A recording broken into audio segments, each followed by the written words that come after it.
أعوذ بالله الرجيم بسم الله الرحمن الرحيم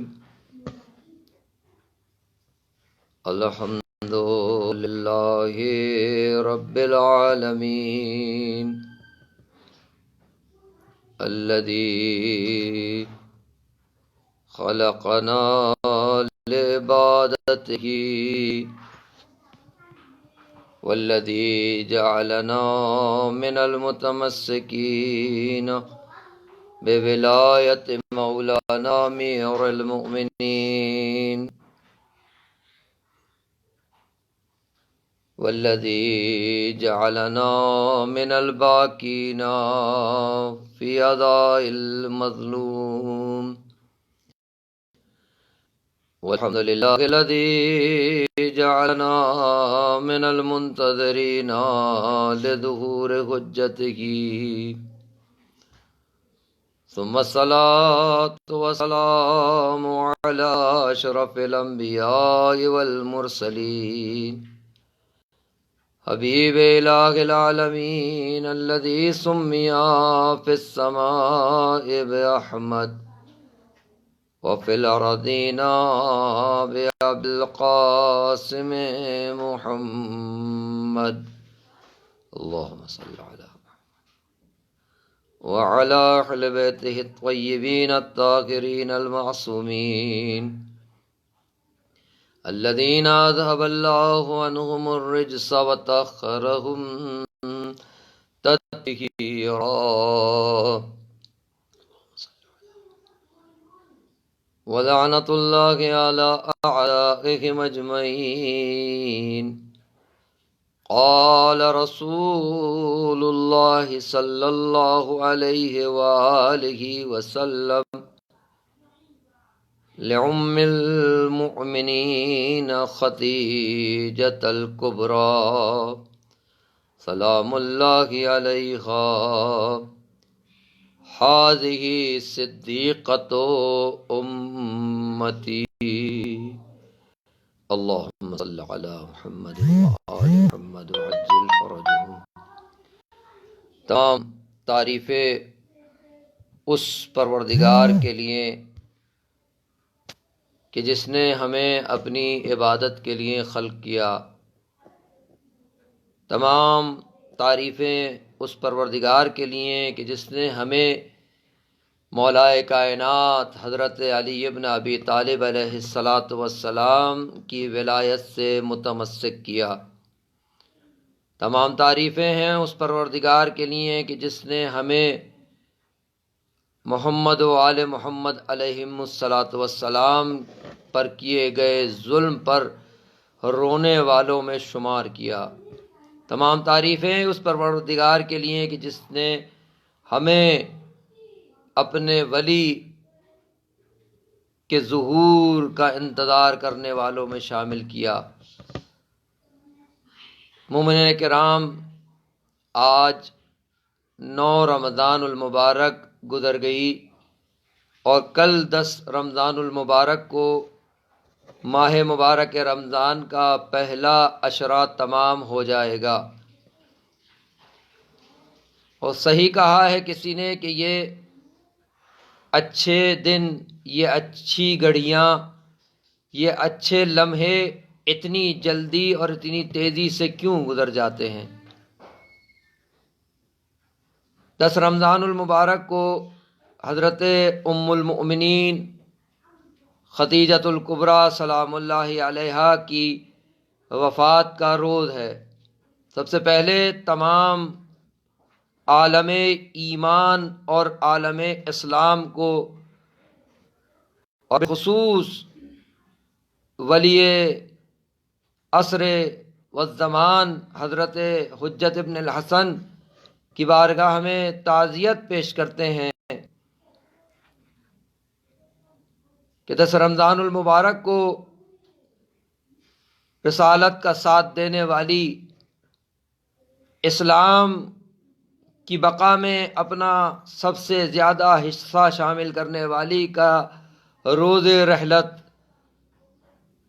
اور آل محمد علیہم الصلاۃ والسلام پر ایک عظیم سوگ کا دن ہے۔ یہ وہ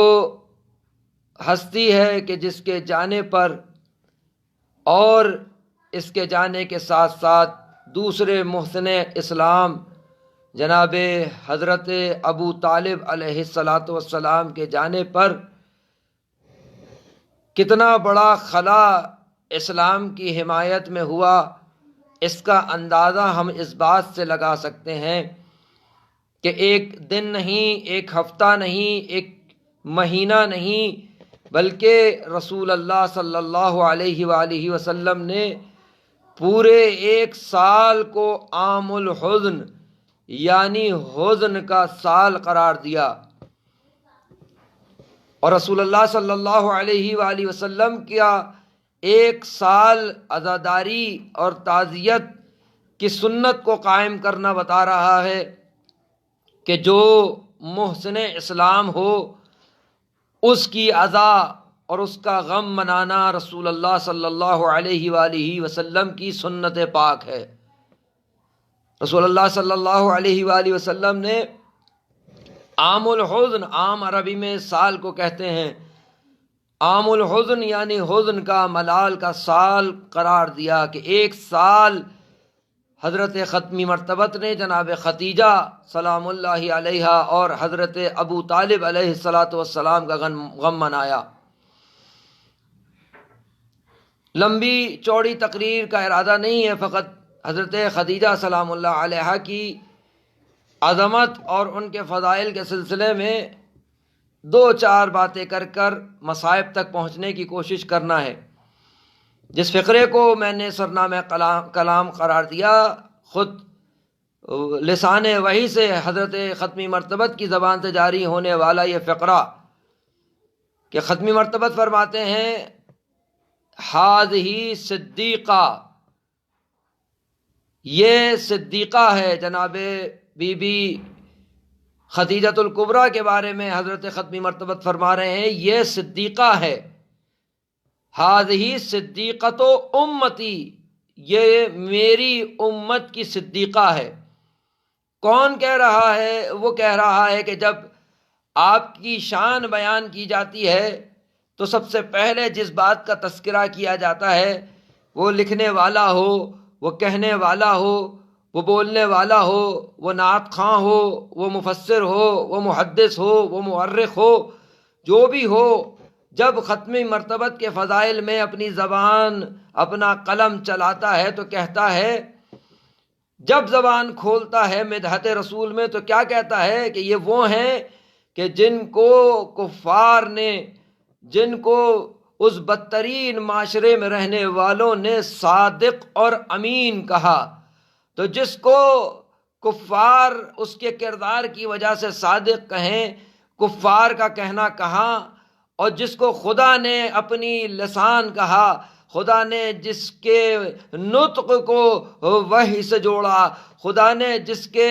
فعل کو وحی سے جوڑا کہ یہ کرتا نہیں وہ مگر جو خدا چاہتا ہے، یہ کہتا نہیں وہ مگر وہی کہتا ہے جو وحی ہوتی ہے، وہ ذات جس کو کفار نے صادق کہا وہ یہ کہہ رہے ہیں حضرت خدیجۃ الکبریٰ کے لیے کہ ہذہ صدیقہ،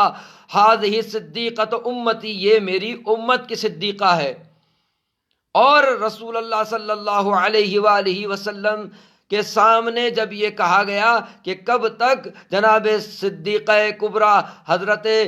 خدیجۃ الکبریٰ سلام اللہ علیہا کا آپ ذکر کرتے رہیں گے، تو آپ نے فرمایا کہ صدیقہ ہے وہ، اس نے اس وقت میری تصدیق کی جب سارے لوگ میری تکذیب کر رہے تھے، جب سب مجھے جھٹلا رہے تھے، خدیجہ میری تصدیق کر رہی تھی۔ خدیجہ وہ ہے کہ جس نے پیغمبر کے قول کی کی، پیغمبر کے فعل کی، پیغمبر کے مشن کی، پیغمبر کی اس تحریک کی تصدیق کی ہے، اس زمانے میں تصدیق کی ہے۔ آج زبان سے لا الہ الا اللہ محمد الرسول اللہ کہہ دینا اس لیے آسان ہے کہ ایک 1400 سال کا عرصہ گزر چکا ہے، پیغمبر نے مکے سے اپنے کام کا آغاز کیا، پیغمبر نے اپنے مکے سے کام کے آغاز کو مدینے میں جا کر ترقی دی، وہاں اپنے اسلام کی بنیاد رکھی، پھر اس کے بعد سلسلہ جنگوں کا ہوا، پھر فتح مکہ ہوئی، پھر فتح مکہ کے بعد پیغمبر کی حکومت تشکیل پائی،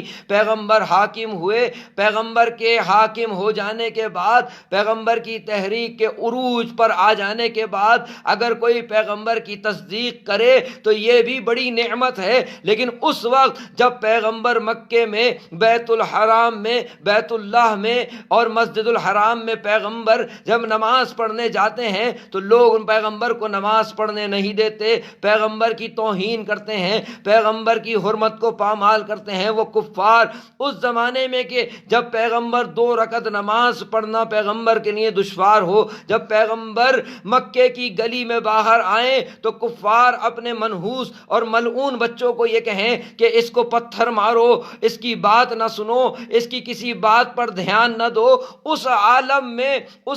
میں کہ سب پیغمبر کے مخالف تھے، کوئی اگر تصدیق کر رہا تھا تو وہ خدیجۃ الکبریٰ تھی۔ اس بھیانک دور میں پیغمبر کی تحریک کی، پیغمبر کے قول کی، پیغمبر کے فعل کی تصدیق کرنے والی کو خدیجۃ الکبریٰ کہتے ہیں۔ ذرا آپ تصور کیجئے وہ حال کہ تاریخ نے نقل کیا ہے، یہ ابو جہل ملعون پیغمبر کو 2 رکعت نماز نہیں پڑھنے دیتا تھا، جب پیغمبر سجدے کے عالم میں جاتے تھے تو یہ توہین کیا کرتے تھے، وہ لفظ بھی ہم مناسب نہیں سمجھتے کہ جو پیغمبر کے لیے جاری کریں، کہ جو پیغمبر کے ساتھ وہ کیا کرتے تھے۔ اس عالم میں جب حکم آیا کہ پیغمبر اقامہ جماعت کرو، پیغمبر نماز جماعت کا قیام کرو، اس عالم میں مکے میں، بیت اللہ میں، مسجد الحرام میں حضرت ختمی مرتبت نے نماز جماعت کا اہتمام کیا۔ عزیزو یہاں ایک بریکٹ میں بات کہتا چلوں کہ جو لوگ اس بات کے قائل ہیں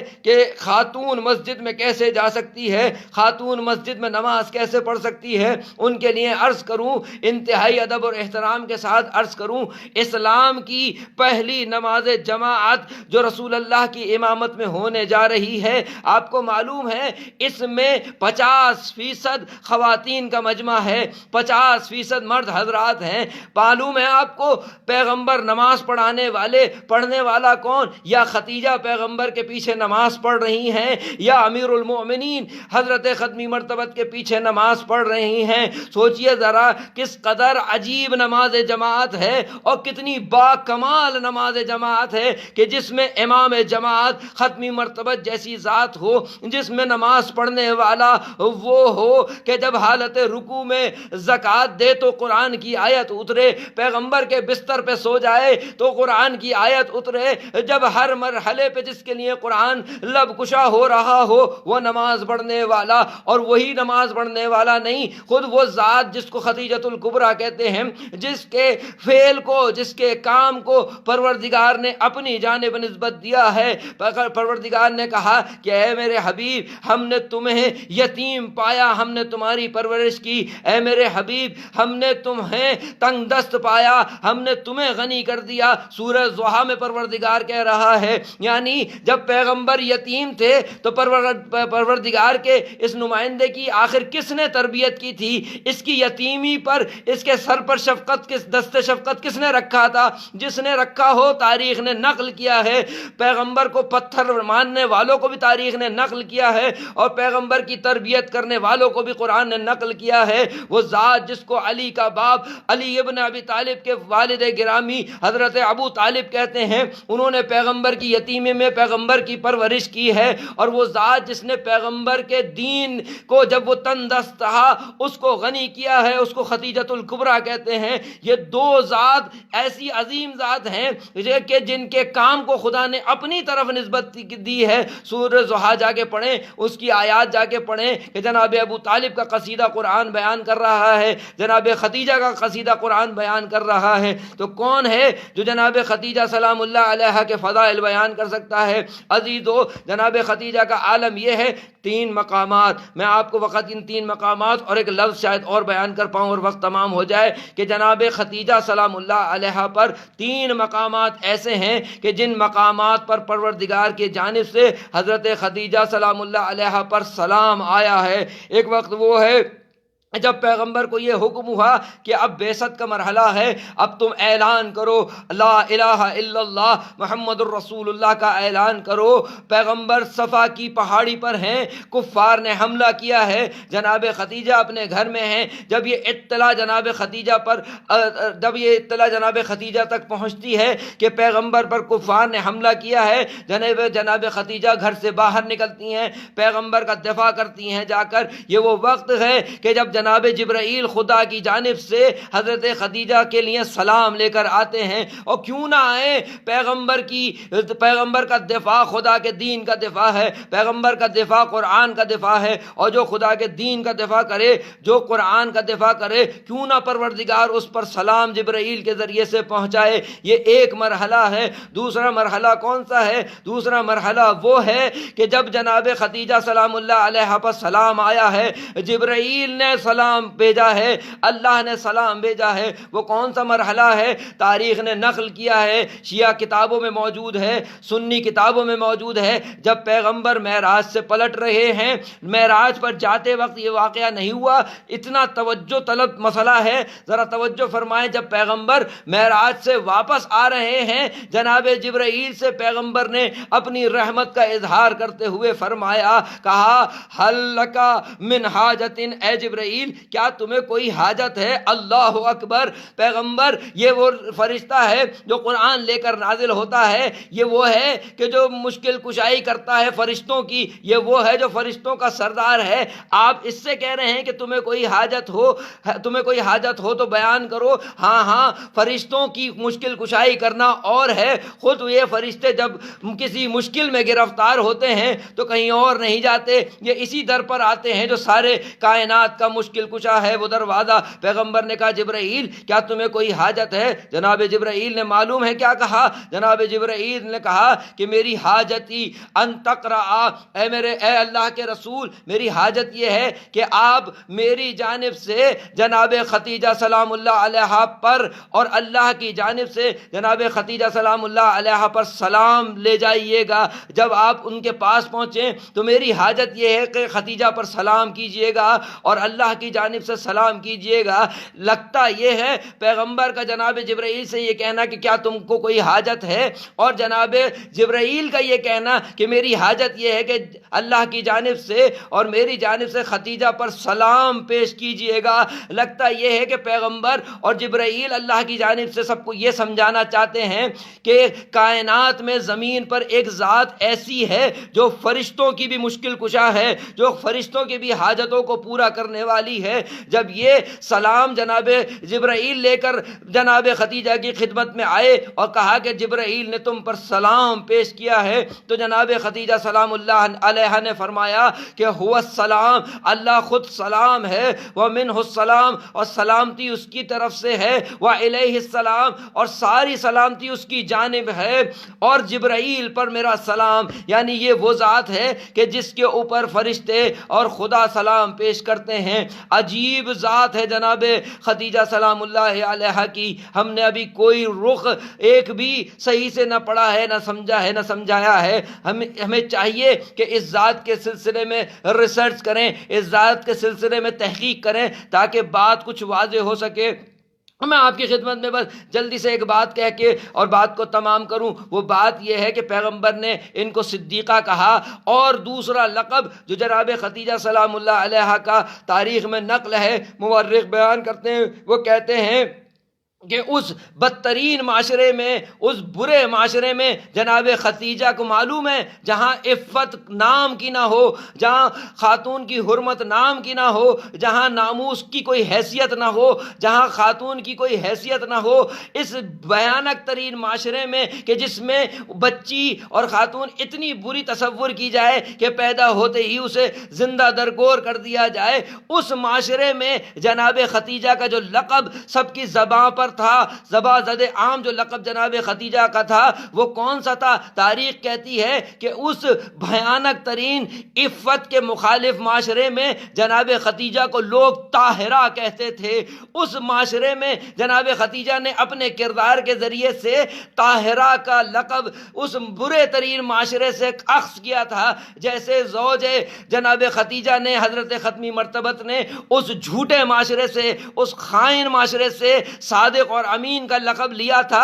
ایسی ہی بی بی نے اس بھیانک معاشرے سے بی بی نے طاہرہ کا لقب کسب کیا تھا۔ اللہ اکبر! اس معاشرے میں اگر کوئی خاتون طاہرہ کہی جائے تو کتنی بڑی بات ہے، کتنی باعظمت گفتگو ہے کہ اس معاشرے میں کسی خاتون کو کوئی طاہرہ کہے۔ تصور نہیں کر سکتے، نہ بیان کر سکتے ہیں اس جاہلیت کے معاشرے کو، اس معاشرے میں عفت کو اتنا محفوظ کرنا کہ لوگ طاہرہ کہتے ہوں۔ دوسری جانب یہ کیسی طہارت ہے؟ فقط عفت کی طہارت نہیں ہے، ذرا سوال کیجئے جا کے شریعت سے، ذرا سوال کیجئے فقہ سے، ذرا جا کے سوال کیجئے قرآن سے، ذرا کے سوال کیجئے محمد و آل محمد علیہ السلام سے جو حقیقی مفسران قرآن ہیں۔ کیا نجس مال، کیا جو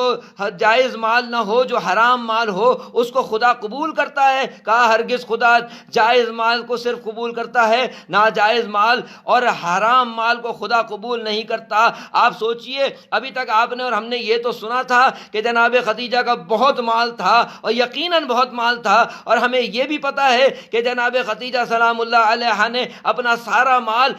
رسول اللہ پر، اسلام پر اور قرآن پر قربان کیا۔ سوچئے ذرا، بحث یہ نہیں ہے، یہ بحث میں کر چکا کہ جناب خدیجہ کا کتنا مال تھا اور کہاں کے لیے تھا، کہاں خرچ کرنے کے لیے تھا، لیکن اصل بات یہ ہے کہ پروردگار کے سارے یہ جو سخی گھرانہ ہے، اس کا عالم یہ ہے، چاہے اولنا محمد ہو، چاہے اوسطنا محمد ہو، چاہے آخرنا محمد ہو، یا سارے کے سارے محمد کا ایک ہی طریقہ کار ہے کہ اس کے دروازے پر گنہگار آ جائے اس کو دیتے ہیں، ان کے دروازے پر کوئی غیر مسلمان آ جائے اس کو دیتے ہیں، عیسائی آئے اس کو دیتے ہیں، یہودی آئے اس کو دیتے ہیں، کالا آئے اس کو دیتے ہیں، گورا آئے اس کو دیتے ہیں، فقیر آئے اس کو دیتے ہیں، امیر آئے اس کو دیتے ہیں، عالم آئے اس کو دیتے ہیں، جاہل آئے اس کو دیتے ہیں۔ کوئی ایسا نہیں جو اس دروازے سے خالی ہاتھ واپس جاتا ہو۔ عزیزو، یہ ایک مرحلہ ہے کہ آل محمد علیہ السلام کہ جس کی ایک فرد کا ہم تذکرہ کر رہے ہیں، جس کو خدیجۃ الکبریٰ کہتے ہیں۔ خدیجۃ الکبریٰ نے بھی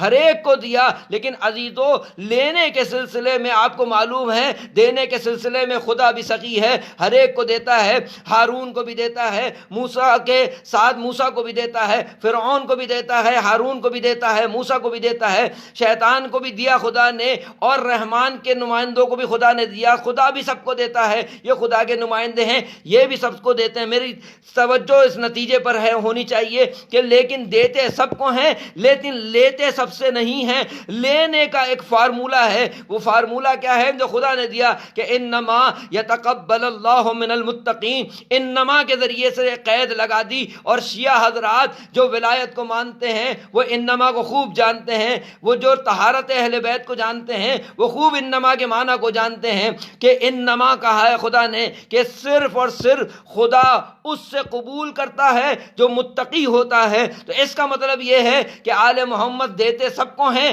لیکن لیتے کسی سے کم لوگ ہیں کہ جن سے لیتے ہیں وہ ہے کہ جو متقی ہو۔ اور یہ ماہ مبارک رمضان بھی تقوی حاصل کرنے کا مہینہ ہے۔ اس مقدمے کے بعد دیکھیے کہ جناب خدیجہ کا اتنا مال کہ تاریخ نے اس کی حد بندی تک نہ کر سکی۔ تاریخ وہ مال جو خدیجہ کے پاس تھا، ایک جھوٹی سے جھوٹی روایت کوئی نہیں لا سکتا کہ ایک دینار اور ایک درہم پہ بھی پیغمبر نے کہا ہو کہ خدیجہ یہ ہمارے لینے کے قابل نہیں ہے، اس میں حرام کا شائبہ ہے، اس میں ناجائز ہونے کا شائبہ ہے۔ سارا مال پیغمبر کا قبول کرنا اس بات کی دلیل ہے کہ خدیجہ کا ایک ایک درہم، ایک ایک دینار اتنا پاک تھا کہ جتنا خدا چاہتا تھا پیغمبر گرامی کا سارا مال قبول کر لینا اور اسلام اسلام کی راہ میں خرچ کر دینا خود خدیجہ کی عظمت کی دلیل ہے۔ خدیجہ اس دور میں کہ جب سود کا بازار تھا، جب حرام کاری کا بازار تھا، ہر طرف سود اور حرام کاری ہو رہی تھی، اس بھرپور سود کے ایسے جاہل معاشرے میں بھی جناب خدیجہ سلام اللہ علیہا نے اپنے آپ کو بھی پاک رکھا اور طاہرہ ہو گئیں، اپنے مال کو بھی پاک رکھا اور طاہرہ ہو گئیں۔ ان کا مال بھی طاہر، ان کی ذات بھی طاہر، اور اتنی طاہر کہ پروردگار سلام بھیجے، پروردگار کا نمائندہ سارا کا سارا مال قبول کر لے۔ عجیب ذات ہے عزیزو، بڑے زاویے ہیں جناب خدیجہ سلام اللہ علیہا کی ذات میں کہ جن کو بیان کرنا چاہیے، لیکن میں بس بات کو روک رہا ہوں۔ اور یہ وہ سلام ہے جو تیسرا سلام ہے، یہ وہ سلام ہے کہ جب پیغمبر کی یہ زوجہ دنیا سے رخصت ہو گئی، جب جبرائیل سلام اللہ علیہ لا کے سلام اللہ کا پیغمبر کی خدمت میں پیش کرتے ہیں، عزیزو جناب خدیجہ سلام اللہ علیہا دنیا سے رخصت ہو گئیں، لیکن آپ کو معلوم ہے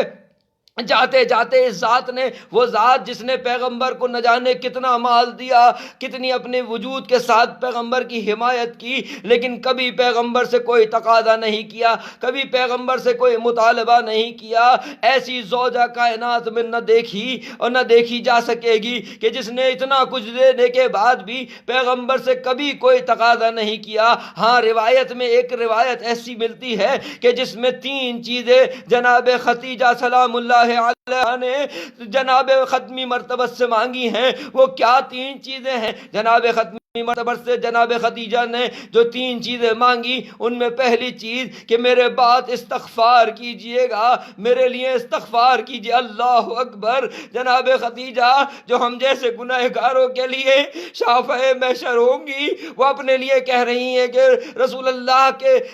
خدمت میں یہ بات پہنچا رہی ہیں کہ میرے بعد میرے لیے استغفار کیجئے گا۔ دوسری بات جو جناب خدیجہ سلام اللہ علیہ نے فرمائی، وہ کیا فرمائی؟ وہ کون سا مطالبہ ہے کہ وہ جو رسول اللہ کی خدمت میں پہنچایا، وہ مطالبہ ہے کہ میری قبر میں آپ مجھے اتاریے گا۔ تیسرا جو جناب خدیجہ خواہش تھی، وہ یہ خواہش تھی کہ آپ وہ عبا جو جب وحی آپ پر آتی تھی اور آپ وہ عبا پہنے ہوتے تھے، آپ میری قبر پہ ڈال دیجئے گا۔ عزیزو، یہ اتنی غیرت مند خاتون ہے، اتنی غیرت مند خاتون ہے، خدا کی بارگاہ میں اتنی مخلص ہے، اتنی مخلص ہے کہ اتنا کچھ دینے کے بعد بھی آپ کا کلیجہ پھٹ جائے گا کہ یہ تینوں خواہشیں کہ میرے بعد استغفار کیجئے گا، مجھے اپنی قبر میں، میری قبر میں آپ خود اتاریے گا اور میرے قبر پر وہ عبا ڈالیے گا کہ جس پر وہی آتی تھی تو آپ پہنتے تھے۔ یہ تینوں خواہشیں خود بذات خود بے نفس نفیس خود رسول اللہ کی خدمت میں پیش نہیں کی، بلکہ اپنی 4 یا 5 سالہ بچی حضرت زہرا کے ذریعے سے پہنچوائی، اور ہمیں بیان کر رہی ہیں کہ روز محشر جو سب سے بڑی شافعہ ہے، جب خدیجہ کو حضرت فاطمہ کا واسطہ درکار ہے تو تمہارے لیے تو اور حضرت زہرا کا وسیلہ ضروری ہے۔ عزیزو، جناب خدیجہ دنیا سے رخصت ہو گئی، پیغمبر نے سارا تجہیز و تکفین کا سارا سلسلہ کیا، اور ایک وقت وہ آیا کہ پیغمبر حضرت خدیجہ کا جنازہ لے کر جانا چاہتے ہیں، بچی کو ماں کے جنازے سے رخصت کیا۔ مجھے نہیں معلوم کہ ایک 4 سالہ بچی، ایک 5 سالہ بچی اپنی ماں کی میت سے کیسے جدا ہوئی ہوگی، لیکن ایک وقت فقط ایک بات، اور آپ کے آنسو حضرت حجت کے حوالے، مولا مہدی کے حوالے، وہ کون سی بات ہے؟ وہ بات ہے کہ میں نے شروع میں کہا کہ پیغمبر نے حضرت خدیجہ کے جانے پر 1 سال کو عام الحزن قرار دیا، پورا سال پیغمبر نے غم منایا۔ یہی وجہ ہے کہ خدیجہ میں اور سیدہ میں مماثلت ہے۔ پیغمبر خدیجہ کے جانے کے بعد 1 سال پورا غم مناتے ہیں، 1 سال ماتم کرتے ہیں، گریہ کرتے ہیں خدیجہ پر، لیکن عزیزو پیغمبر نے عام الحزن منایا۔ امیر المومنین نے حضرت زہرا کے لیے بیت الاحزان بنایا۔ کیوں بیت الاحزان بنایا؟ سیدہ اپنے باپ کو رونا چاہتی ہے، لوگ آ کے جناب سیدہ کی خدمت میں کہتے ہیں، کبھی امیر کی خدمت میں کہتے ہیں یا علی، سیدہ سے کہیں یا دن کو گریہ کرے یا رات کو گریہ کرے، اللہ اکبر، کسی نے آ کے تسلی سیدہ کو نہ دی، بلکہ یہ آ کے کہا کہ سیدہ سے کہیں یا دن میں روئیں یا رات میں روئیں۔ جناب امیر نے کیا کیا؟ مدینے سے باہر ایک بیت الاحزان بنایا، شاید زمین پر پہلا امام بارگاہ بنایا، وہ جس پر رسول اللہ کا فرش بچھایا گیا۔ اس بیت الاحزان میں سیدہ روز اپنے بچوں کو لے کے جاتی تھی اور وہاں جا کر گریا کرتی تھی۔ اسی گھر کے پاس ایک درخت بھی تھا جس کے سائے میں بیٹھ کر سیدہ کے بچے رسول اللہ کے نواسے رسول اللہ پر گریا کرتے تھے۔ ایک وقت وہ آیا جب سیدہ اپنے بچوں کو لے کر واپس گھر پہنچی ہے، نہ سن سکو گے عزیزو۔ امیر المومنین کہتے ہیں سیدہ ان بچوں کے رخسار اتنے دھوپ سے سرخ کیوں ہو رہے ہیں؟ سیدہ کہتی ہیں یا علی غضب ہو گیا، وہ درخت جس کے سائے میں بیٹھ کے حسنین اپنے نانا کو روتے تھے، دشمن نے اس درخت کو بھی کاٹ دیا۔ اللہ لعنت اللہ علی القوم الظالمین، سیعلم الذین ظلموا ای منقلب ینقلبون۔ بار الہ تجھے واسطہ ہے بہتے ہوئے آنسوؤں کا، امام زمانہ کے ظہور میں تعجیل فرما، امام کی رکاب میں جہاد کی توفیق نصیب فرما، امام کی رکاب میں شہادت نصیب فرما۔